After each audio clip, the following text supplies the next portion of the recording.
Good morning, everybody. Can you hear? I can't see you at the back, so I'm not sure how we work this one out. But can everybody hear me okay? Yeah? All right, excellent.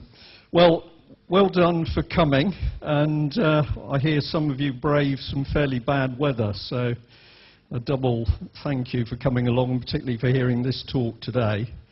I've got an hour, and the last time I spoke at an AV event, I overran my time, so I've been told pretty severely I've got to stick to time at the moment. So I've got an impossible job because I'd like to talk to you about what's happening to the children in this country, but I can't talk to you about what's happening because everything is done under secret courts.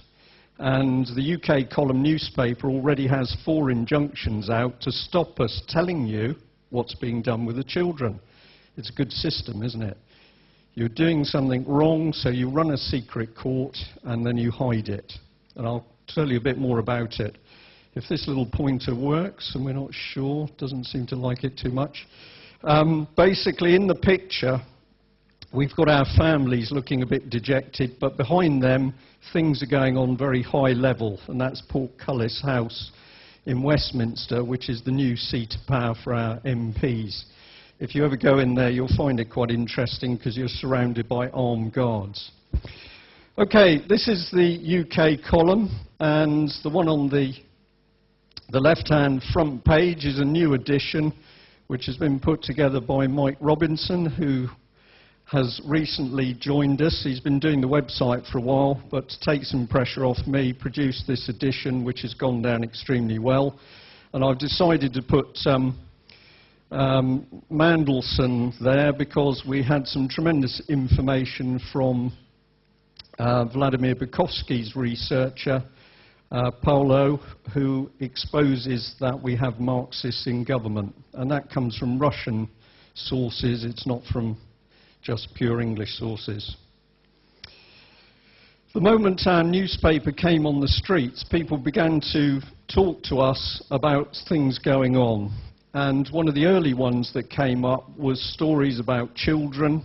I didn't believe them initially because they sounded too far-fetched, until the first mother arrived in our offices carrying about 4 ring binders of documents, court documents, transcripts.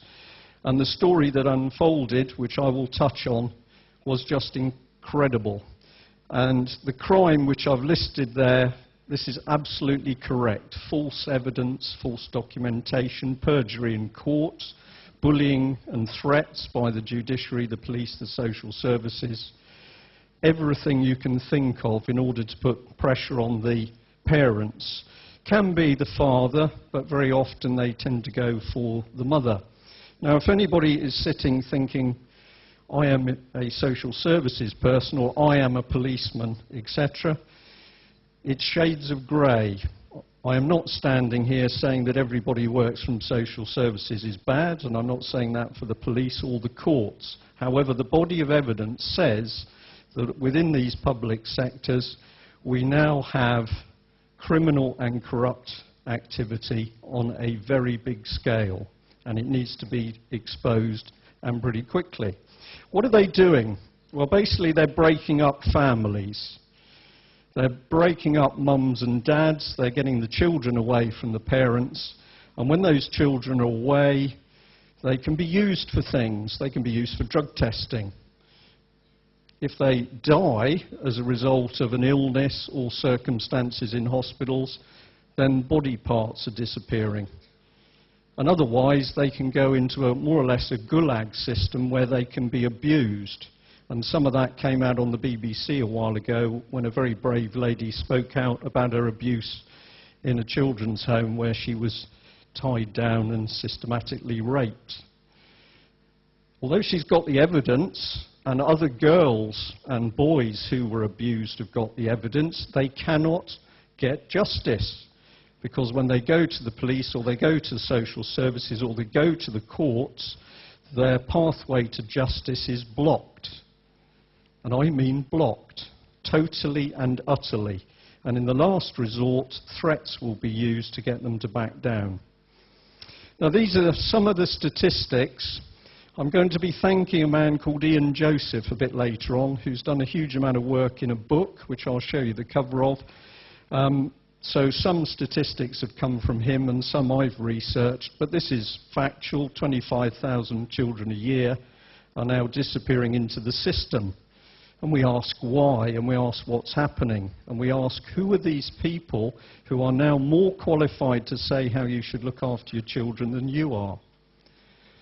My 2 children are adult, so I've moved on a bit. But any of you who've got younger children or you've got grandchildren, I can tell you those children are not safe. It doesn't matter what school they go to. Social services in that area have the power to take those children if they so wish. Now, these are some of the headlines that we've had in the paper. I've only picked a few because there's so many. Social services being described as the Stasi, that's come up several times. The father who was asked to donate organs to his son, but he wasn't allowed to see his son at all.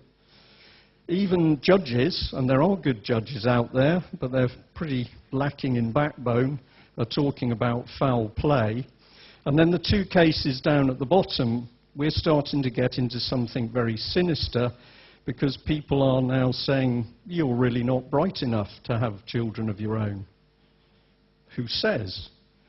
Who makes this decision? Because that was the start of the eugenics program, selective breeding. And for those of you that think eugenics came out of the Nazi Party, it didn't. It came out of the Tavistock Institute in London.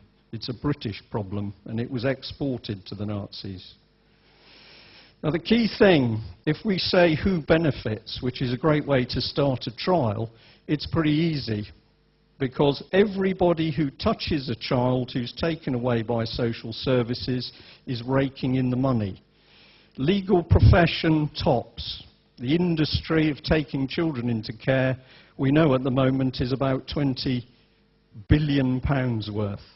Billion. £70,000 a day if an illegal team really gets stuck into it. £3,000 a day. Medical experts, therapists. And then we've got the homes, £7,000 a week. Now, a lot of morality disappears out the window pretty quickly when money appears. And in my opinion, linking huge payments of money with children is itself the start of a recipe for disaster. And yet, at the moment, we, the general public, are not told the detail. You don't read it in the newspapers, and the reason is that the newspapers are gagged, just like the UK column is. If you take it a step further, there have been targets in place where the government says to a local authority, we'll give you even more money if you can get more children put into care. So this is just a summary of the amounts paid to various councils for meeting their government set targets for adoption. And it's big money. If you're a county council or a city council and your budget is under pressure, to be able to take in £500,000 a year by putting children into the system is pretty easy picking. So we have now put a price on our children's heads. And if you think, and I'll keep stressing this, if you think because of your social position or your knowledge or your intelligence or because you're a good person, that these people are not capable of taking your child away, you are absolutely wrong.